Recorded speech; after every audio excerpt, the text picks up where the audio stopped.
Advisor to Council, Councillors, Management and staff of the Banjul City Council, our most distinguished guests, I welcome you all timely and historic occasion. And I want to take this opportunity to also acknowledge our dear sister, Claudia Nicole, the Minister of Basic Education, even though she came late.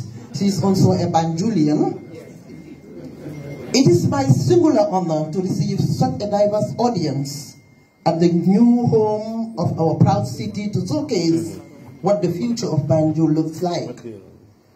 I want to make clear that this project is about our capital city, which is our pride, and I expect every stakeholder to partner with us. And this is why we take our time to make sure that we invite every stakeholder. We invite hardcore Banjulians to come and tell us what we should do. People who can change, people who are policymakers, people who are in the executive, in the judiciary, people who are doing business here. Come and tell us how we can do Banjul to become a city like Kigali. Indeed, we can do it. This is a very small capital city. And thank God you have a mayor, a female mayor, who is heading the capital city. Not a man. We know how to do it. We have the solution. So come and help us. We are not saying that. Come and tell us the solution. We are saying come and be part of the problem. We are well aware that we don't have the capacity as a council to change the narratives, to change the condition of Banjul. And central government alone cannot do it. And this is why, if you turn your back, you will see your brother. And you can easily say, Nangadev, how are you? Abenyadi, Akunga Wolanga, because this is Banjul. They are all Banjulians. Either they are born or raised here, or either they are doing business here, or whatever. But everybody here has Banjul in heart. One way or the other, Banjul is your own business. Nobody can escape from Banjul. And we are not leaving no stone unturned now. We want to see Banjul to be the Banjul that it was like 20, 30 years ago, when money does not have value. So now you're going to come open your shop in Banjul, do whatever you want, having your businesses, coming to work here and say, Banjul is not my Banjul. And when you are going, like my papa said, Amadba, Banjul doesn't tell him. So now we said, okay, Banjul doesn't tell him, and you are the Minister of Tourism. Come and tell us how to make it clean. And I'm happy he's here. It is my...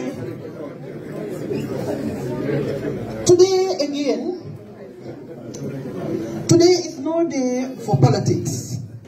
And you will see me sweating because I'm not, I have fever. I have, for the last 3, 4, 5 days, I was really sick. But I cannot sit at home and say, okay, let me leave them in the hands of my deputy mayor, in the hands of my CEO. I need to be here and be part of the tete-a-tete. The Bank Council, indeed, we know we have a huge responsibility.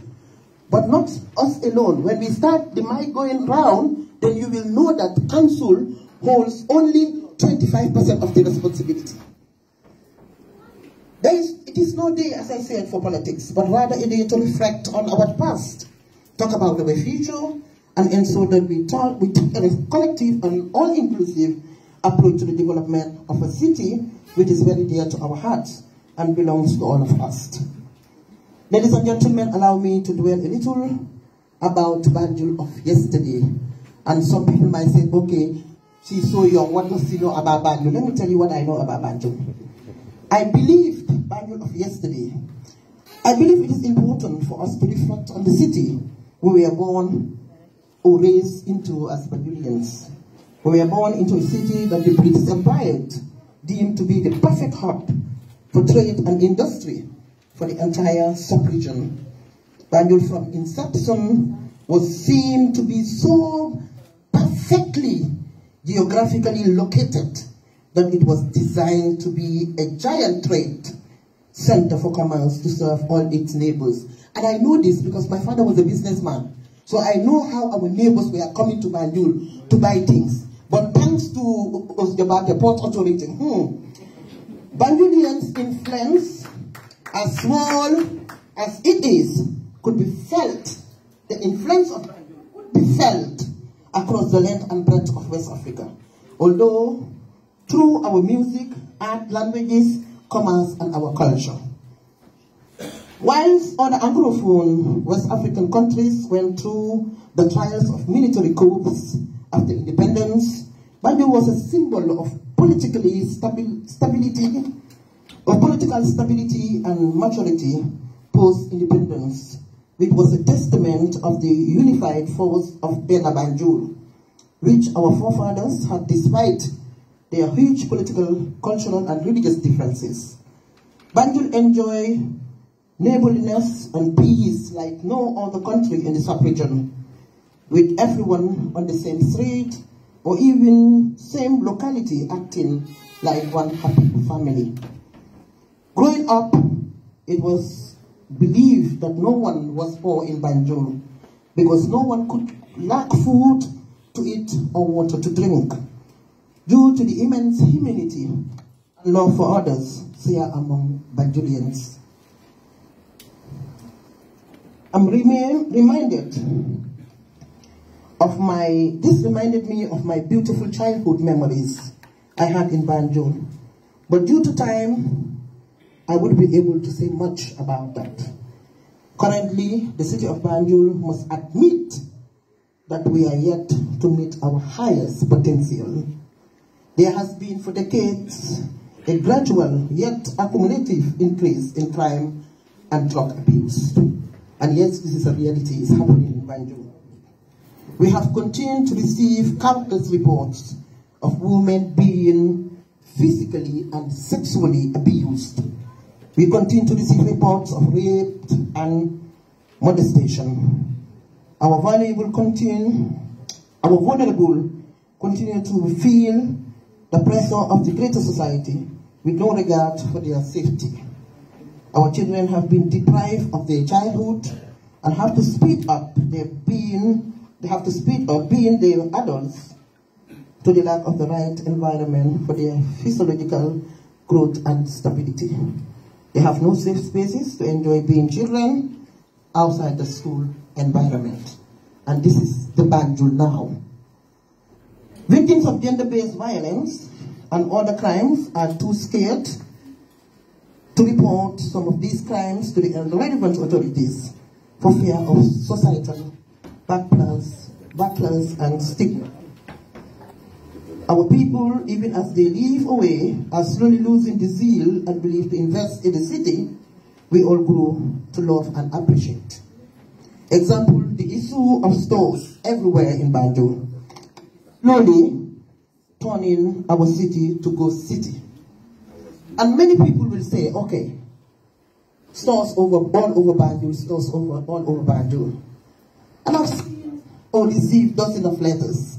People writing to the Banjul City Council, asking us, yes, in my street, there is stores built here, they are coming to build a store here.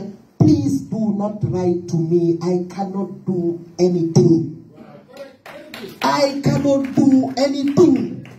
This is just a city council where a young female called Rohey Malick as a mayor, but we don't have powers. Can you hear me properly? So do not write to me. If they are building 10-story building in your street, please go to physical planning. Physical planning is telling us we cannot do anything. They are setting council, go out of our business.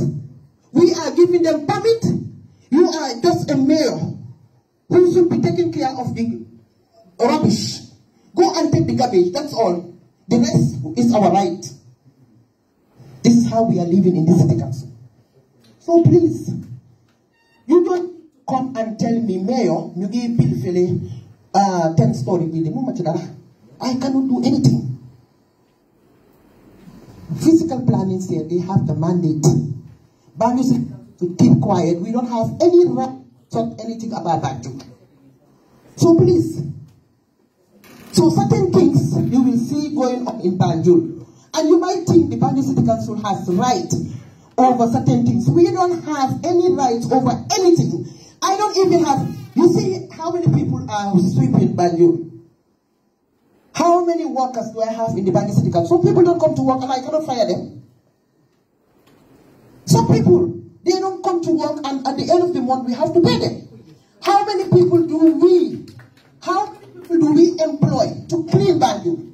Some of them will not go and we cannot do anything. Absolutely nothing. We cannot do nothing.